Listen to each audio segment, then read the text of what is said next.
Hello, families, and welcome to another episode of Thriving Special Families. I'm your host, Crystal Sanford, your autism and IEP advocate, serving families in California and across the U.S. I'm so glad to be here today in our episode where we will be unmasking IEEs. And so if you're not sure or have questions about the independent educational evaluation process, then you are in the right place. So honored to have my guest today, special education attorney, Matt Storey. Hi, Matt.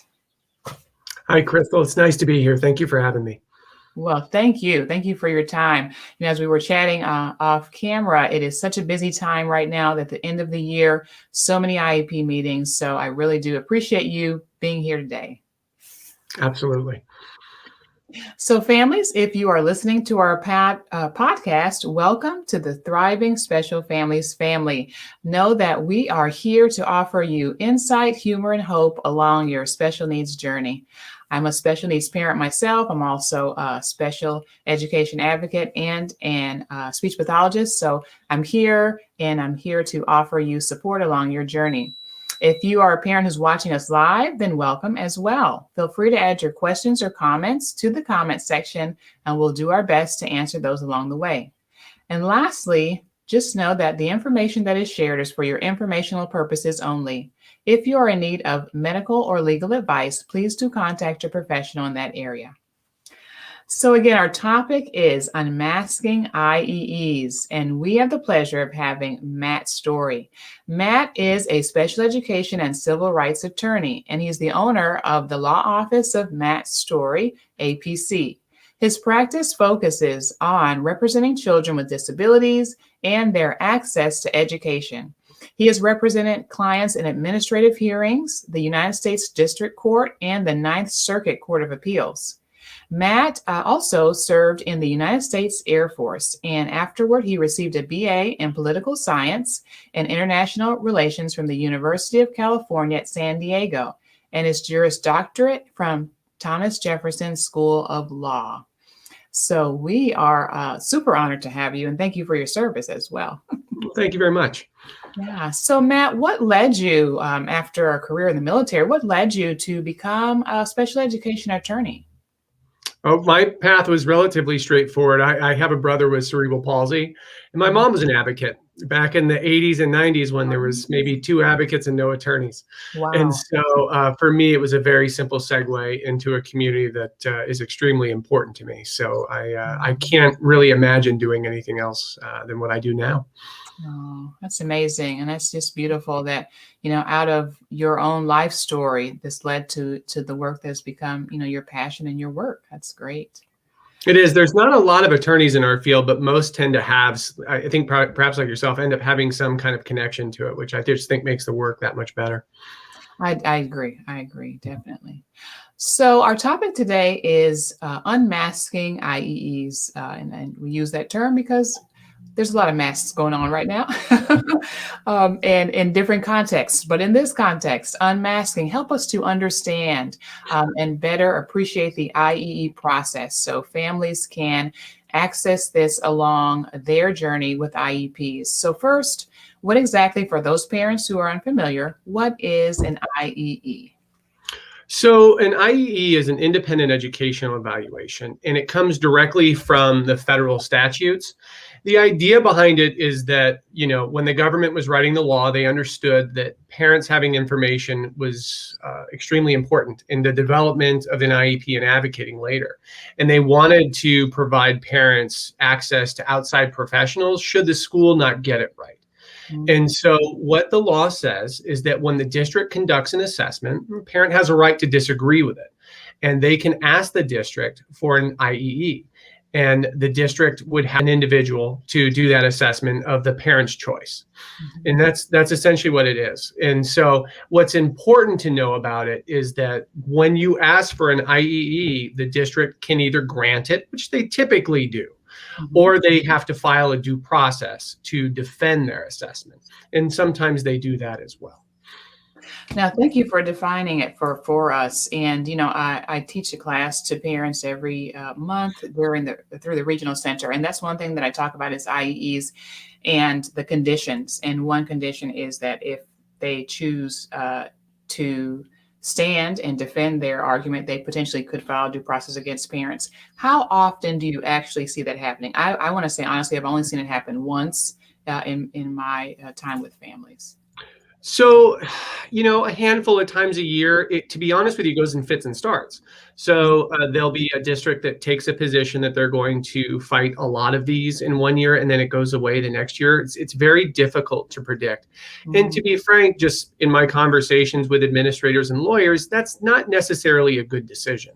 Because financially speaking, if a district decides to fight that, they're going to have to pay more for their attorney right off the bat than they are just to grant the IE. And when you grant the IE, it's a lot better for the parent and the family. If you fight it, you're severing a relationship, right? Because you're going to have to essentially sue the parent. And so it's just, generally speaking, a bad policy for a district to do. Yes, I would agree. And fortunately, it's a rare occurrence, but just so parents know it could happen. Absolutely. So in preparation for an IE, let's say what typically is the context that you see that occurring? I can think about, cases where a lot of preschool families that I work with, I happen to see where they have decided that a preschooler moving on into kindergarten in their assessment is no longer eligible for an IEP. Let's say in their eyes, the child no longer meets the criterion and demonstrates behaviors consistent with autism. That's one that I've seen. And so they're wanting to end the IEP and maybe transition to a Section 504 plan. That's just one example. Are there contexts where you see the IEE occurring? Sure. That is definitely one that we see quite a bit. Another one that we see is, two that we see the most is going to be the IEP is offering services that maybe the parent doesn't agree with. And so in this context, the district has done an assessment. And with that assessment, they've offered services, and the parent doesn't think that that would be enough or the appropriate type of service.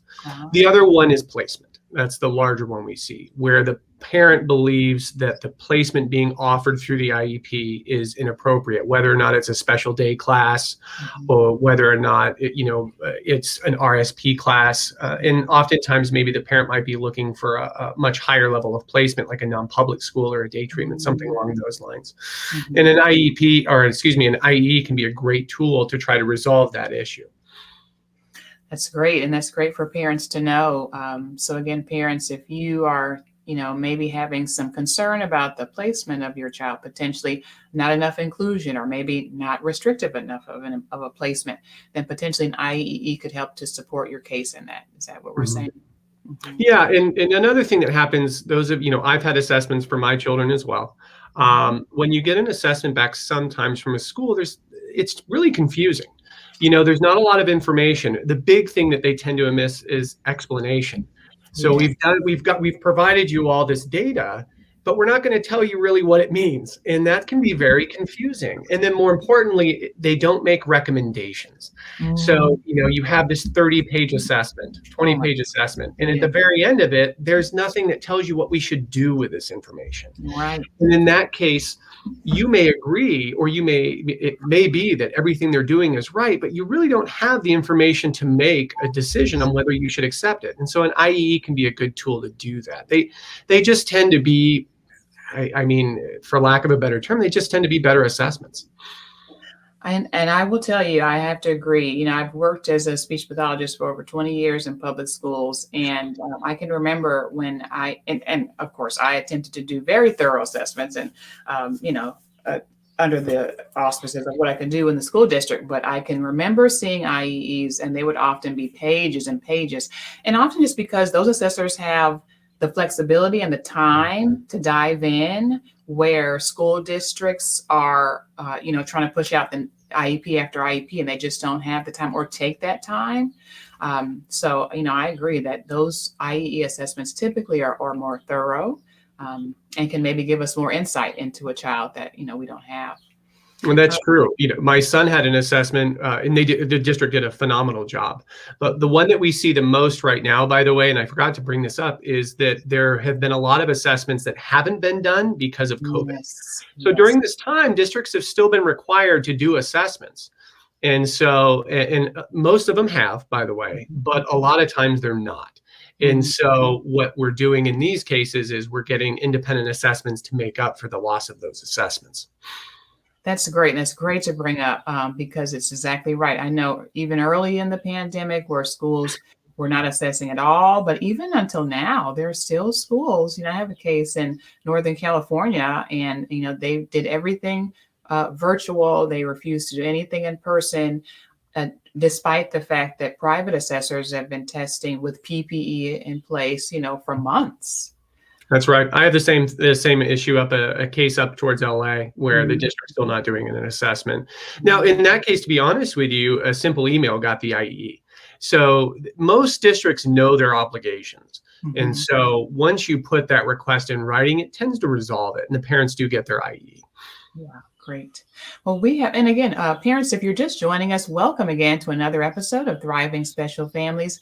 We are sponsored by Sanford Autism Consulting, where we help you advocate for the special education your child deserves. Our topic today is unmasking IEEs, and we have the pleasure of having our guest, Matt Storey, who is our special education attorney here in San Diego. And so if you have questions or comments and you're watching us live, feel free to add those to the comment section. We have one now, Matt. How about a school refusing to assess at the triennial for ADHD unless the parents get an official assessment by a psychologist? Interesting question. So potentially a child who has I don't know, a medical diagnosis, I'm not sure, of ADHD, but they're refusing to maybe assess in that area, investigate OHI, other health impaired, until the parents get a official assessment, maybe a medical diagnosis. Maybe that's the case. Sure. Well, so so this isn't necessarily an IEE, just so we're clear, but under Child Find, which is a district's obligation to locate, find, and assess children of a suspected disability, a district would likely have to assess if you, the parent, brought up that you suspect that ADHD is an issue. You do not have to have an outside medical diagnosis to trigger the Child Find obligations of a district, although it can help. And so if they're denying that, that might be a legal issue. I need a lot more information than that, but just on the face of your question, I would say that's probably an issue, as the districts have a continuing obligation to assess children for anything new, even if they're already on an IEP. That's great. And you know what? I'm glad that you brought that up, because often that will happen, that maybe a child, as they're getting a little bit older, newer concerns arise, that haven't been addressed. Maybe they just have an IEP for speech. I see that happen a lot. But parents are now concerned about, autism or learning disability and whatnot. And so those are spaces where new evaluations in other areas might be warranted. Yeah. And I always tell anybody that's kind of dealing with that particular issue, please put that request in writing. So if you think that something's going on, new, and you want the district to assess, make sure you're putting these concerns in writing. I think most people that are in this field would tell you it doesn't exist if it's not in writing, but it's a good idea. And this goes if you're requesting an IEE as well. If you're going to request an IEE, you need to put that in writing. All right, here's our next question. Can the IEE also determine regression or learning loss? So, we've talked about this over the past few months, compensatory education, and the being able to document significant regression or learning loss as a result of times of distance learning. So could the IEE help in supporting that? Yes, we've been using those pretty consistently. Now, you're going to want to talk to the evaluator to discuss that first. So if you're granted an IEE, the first thing you do is you talk to evaluators about, you talk to evaluators to determine who you want to do the assessment. So part of the question I would ask that evaluator is, can you, through this assessment, determine regression and determine what compensatory education might be like? You shouldn't have any issue with that. We do that quite a lot. Awesome. And that's great advice, to ask those questions first before. Also, that makes me think about talking about IEEs and kind of, can you help us? We've got a lot of questions coming up, but one thing is, can you help us understand kind of how the progress and the process works? So a parent will put that request in writing for the IEE, and then what should they expect as a response and what happens next? Yes, so this is actually one of the more confusing parts of this. So Mhm. if you want an IE, typically speaking, the district needs to have conducted an assessment first. After their assessment, you can then request an IEE in writing. Now, a lot of people confuse the 15-day timeline for assessments for IEs. That's not the way this works. The Mhm. district has to respond without undue delay, and you will not find an attorney in this state that can define that for you. Correct. There's a lot of mixed cases, and there's a mixed bag on this. But typically speaking, a district's going to have around a month to respond to you. And again, there's no statute telling you. And they're either going to fund it or they're going to file it. Mhm. If they fund it, they're probably going to give you a list of assessors Mhm. that you can choose from. You can choose from off that list, by the way. Typically, the list is pretty good. And then you begin the process of facilitating that assessment by contacting assessors and trying to choose someone that you would want to work with. And once you do, that assessor is going to know what to do with the district to contract and get funded and all that other stuff. So it's relatively simple. Thanks for bringing that up about the timelines, because that's so true. We know we think about that 15 days and what's typically expected, but it's different when it comes to IEEs. Yeah. So we have another question. What do you do if the district denies your IEE but doesn't file either? Absolutely. So the district only has two options. They can either fund the assessment or they can file a due process. So the question here is, if they didn't do either, if they just said no, you can file a due process against the district at that time, meaning that the district has denied a FAPE by not doing either one of those two options. But Mhm. I'd want to give them a few weeks to see if they can remedy that, just because it's faster than having to file a due process. But nonetheless, they have to do one or the other. If they don't, then they violated the law. Awesome. Wow. So potentially, if a district does neither, and like you said, with the whole timeline, giving them enough time, maybe you've given them the 30 days, but if they've done neither, then potentially you might need to move forward. Maybe sometimes just informing them, hey, we haven't heard anything back from you, and in writing. And we are really, we are awaiting our IEE. We have not heard back from you within this 30 days. As a result, we are looking to actively use our parent rights, and kind of maybe hinting around or even stating due process. And sometimes that might be enough to get them moving.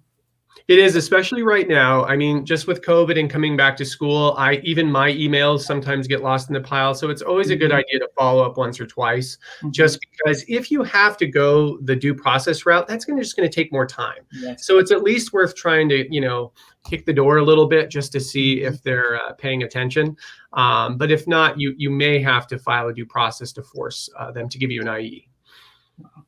All right, another great question. My grandson, this is Peggy, one of our persons who watches so much. So good to see you here, Peggy, today. My grandson regresses when he has seizures. Can we request to have a reevaluation based on what they have seen? So kind of maybe some cyclical movement there. Yeah, I mean, you certainly have the right to do that. And I agree with one of the comments that I also see, with perhaps a neuropsychological evaluation might be appropriate. So it would definitely be a good idea to meet with your team, make sure they understand what's going on and what your concerns are, and perhaps ask for assessments through that. All right.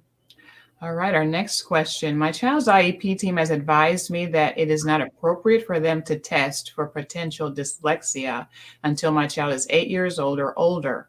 We see some signs already. Is that best practice way in waiting?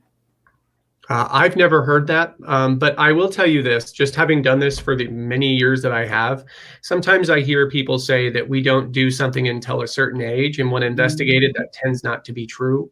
Yep. So if a district's telling you no, I would follow up and say, I hear what you're saying, but I want you to assess, and do that in writing. And that should probably trigger them to assess anyways. But I hadn't heard the 8-year-old dyslexia one in the past. I'm not sure. Have you heard that, Crystal? Yeah, I was just going to say, I haven't heard a time frame such as 8 years old either. And I always err on the side of early intervention and caution, and let's go ahead and assess and see what's there. I mean, if we don't see anything, fine. Maybe we need to reinvestigate when he gets older, but I think it's worth it if a parent has some level of concern. That's a good point too. I mean, every study that comes out says the more services we put at a young age, the better off students are in the long run. So anytime that there's some kind of age, bar to something, I always question that. And every time I've done that, it usually tends not to be true. Yeah, yeah, I agree. So, what are any other tips that you might have for families as they're navigating the IEE process, Matt? Well, a good thing is to always reach out to people that have perhaps got IEEs before so that you can try to find good assessors. So what's going to happen if you request an IEE, you're going to be given a list of assessors. And like any parent that's never met any of these people, you're going to be a bit confused on who to choose. And so interviewing them is one way.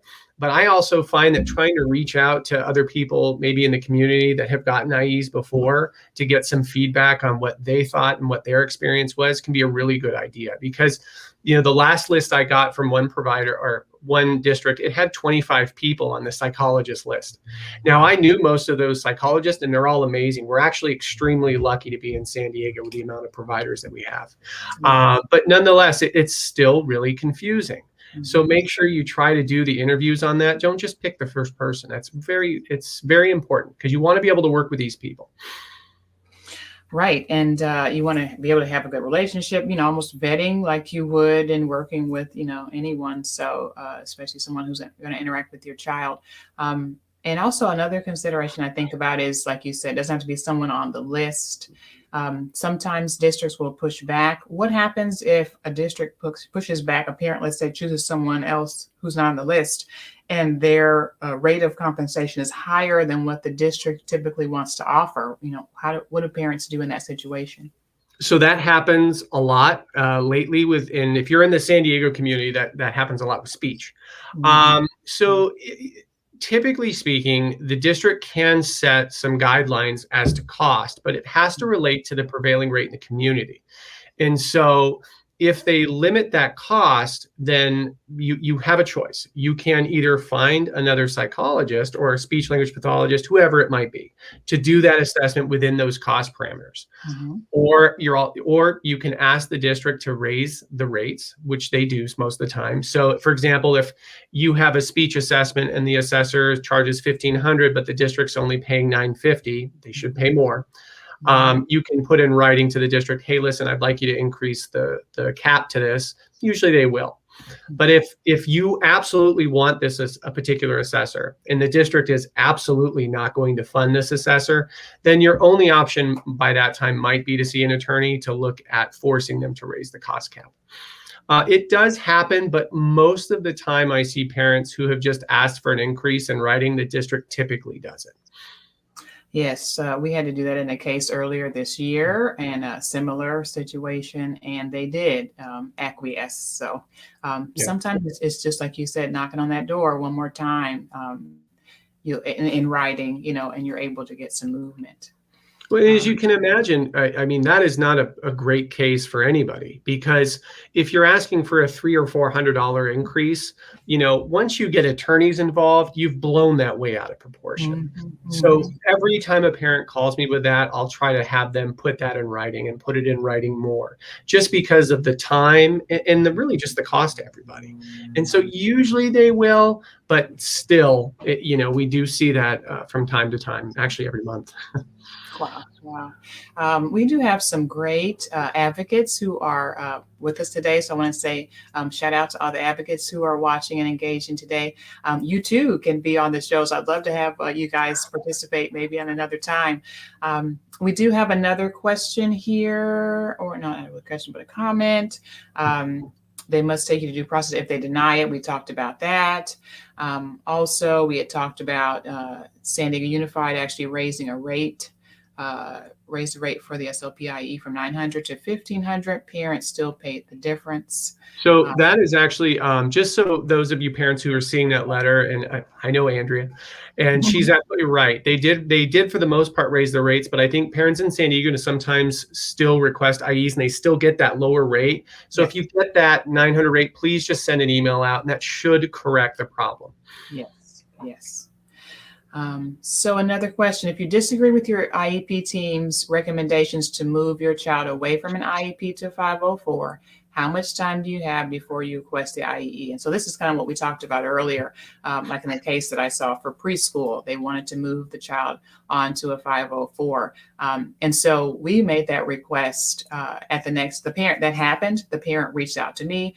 I came and attended the next meeting, and that was the first thing I asked for was an IEE. And in that case, the team actually said, oh, well, you know what, there's some more tests we haven't given. We're going to go back and do a little bit more testing in lieu of funding the IEE, and the child ultimately continued to qualify. So that's just what happened in the case that I was in, but I'd love to hear your input. Sure. Well, if you have a situation like that, a practice pointer would just be you need to make the request immediately. Mm-hmm. Legally speaking, and there's an Office of Civil Rights letter on this, there's cases on this, you have 2 years to request an IE from the date of the last assessment. In special education, we have a 2-year statute of limitations, and they apply that to IE requests. 2 years is a long time to be requesting an IE, meaning they did an assessment 2 years ago, and now you're requesting it, but that's what the case law says. But again, in your situation, if they're going to make a recommendation from a move to an IEP to a 504, essentially getting rid of eligibility, you should request the IE immediately. Yeah, for sure. I would say the same thing. Can you tell us of a success story, Matt? I'm sure you've worked with many, many clients, but where an IEE was a part of what happened in that case, and you were able to see some movement with that parent? Yeah, actually, I one that was a relatively complex case this few months ago is we had a young person who the behavior was getting pretty intense, and the school district was unwilling to make any moves. They were keeping the child in their day program. Behavior was really bad at home, really bad at school, and they weren't doing anything. And we had an assessor come in, do an IEE, and make a recommendation for a residential treatment facility, which is a rare recommendation, but it was a powerful one. And without having to do any legal wrangling or anything other than get that IE, the district agreed and placed this young person in an out-of-state residential facility when they're doing amazing. I actually spoke with a parent on Friday, and there's been a really big turnaround in behavior and a lot of progress. And so it's just one of those things where often an IEE can come in and break down walls and provide, and enable a parent to sometimes get a lot more service and support and change the placement. And this is one of those cases. There's a lot of kids out there that are extremely complex. And so when a district has them, it can be tough for them to make the right recommendations or the appropriate recommendations. And that's where IEs can come in and just provide a lot of success on the child front. That's great. It's so wonderful to hear about one more child getting access to the services that they need. So that's great that the IE was able to help with that. So I have a final question in regards to what happens once you've obtained the IEE. So, the provider does their part, they do this comprehensive evaluation, and then what can parents expect to happen afterward? So once you get an approval, they're going to probably, most districts, at least in Southern California, are going to give you an approval letter. And they're also going to give you a list of potential assessors. These are assessors that the district's already worked with. I think it's important to understand that that's not a red flag. It really is not. I know most of the assessors on these lists, and they're all great. So I wouldn't just jump out at saying, I'm not going to choose anybody that the district's worked with. Right. And then what happens is it's the parent's obligation, your obligation, to go out and find somebody to do that assessment. And what you do, they will contract with the district. They will complete that assessment, and then you'll have an IEP meeting to review that assessment. There's no real strong timeline for any of this to happen. It's actually predicated a lot more on what the parent's doing. But nonetheless, the first thing you're going to be doing is interviewing and then choosing. And after you choose your assessor, they'll do those assessments and you'll have an IEP. Is there anything that parents should know going into that IEP meeting where the assessor will be sharing? First of all, I always say, whoever you choose, make sure they feel comfortable and confident in sitting in that meeting and supporting their evaluation. Because there are a few assessors out there who might say, yes, I'll do the assessment, but I'm not going to go and attend the meeting. And you really need that person there to back up what they've shared in their report. Well, that's absolutely true. Not only that, is most districts require it as part of their contract. So, and you don't. I would never tell a parent to get an assessment unless the assessor agreed to go to the IEP. But other than that, I think one of the things is to meet with the assessor to have an understanding of what they're going to recommend at the IEP, so that you're not shocked. Yeah. And so, it's your assessment, at the end of the day. And so, taking the time to meet with them so that you can prepare to go to the IEP, I think, is really important. Great advice. Wow. So I think, we have one final question here, and it's a bit complicated. But let's see. So we are currently in a due process case. The school filed against the family. There's a hearing coming up. A school just approved the request for an IEE after several refusals that were not documented. The IEEs are scheduled for June. The evaluator won't have time to complete their report before the hearing. The hearing officer doesn't want to delay hearing to allow for the report. What can a parent do in this situation where the IEE report is critical to their case? You have a few options, but this is intensely legal. Yes. And so your first option is you need to call an attorney. Because it's hard for me to tell you what direction to go in unless I would have a lot of facts. And so fortunately, like with advocates, you're in San Diego, and every single attorney I know is pretty amazing. So I would strongly suggest that today you call an attorney, because you need somebody to look at this right away. Yeah, for sure. I think the clock is ticking. Can I answer this? She said that she can't afford an attorney. Every attorney I know in this county, for the most part, doesn't charge.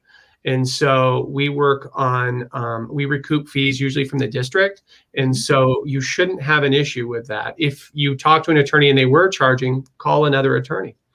Yeah, I would say the same thing. Like you've said, all the attorneys I've worked with here in San Diego are awesome. And the law does allow for you to recoup your fees to some degree, right? Through due process. Yeah. That's right. Right. All right. Okay. So I want to say that we have not exhausted this topic. We could probably talk for days about IEEs, but I want to say that this has been great information. Families, if you have more questions, feel free to reach out to Matt, because he is awesome in this area. If you can share your contact information, Matt, with the families. Absolutely. So if you have any questions, you can call my office at 858-433-1060. And our email is info@calsped.com. Awesome. And families, if you have questions where you're not necessarily at the due process state yet, maybe you're just beginning to explore IEEs or considering that it might be an option for your families, you can always reach out to an advocate like myself. I'm at Sanford Autism Consulting, sdautismhelp.com. There's also some great advocates who are here as well in the comment section. And I want to say that we are done for today. So thank you, families, for another episode of Thriving Special Families, where we offer insight, humor, and hope to your special needs journey. Always remember, parents, you're going to be okay, and your child's going to be okay too. Have a great day. And thanks again, Matt. My pleasure. Thank you for having me.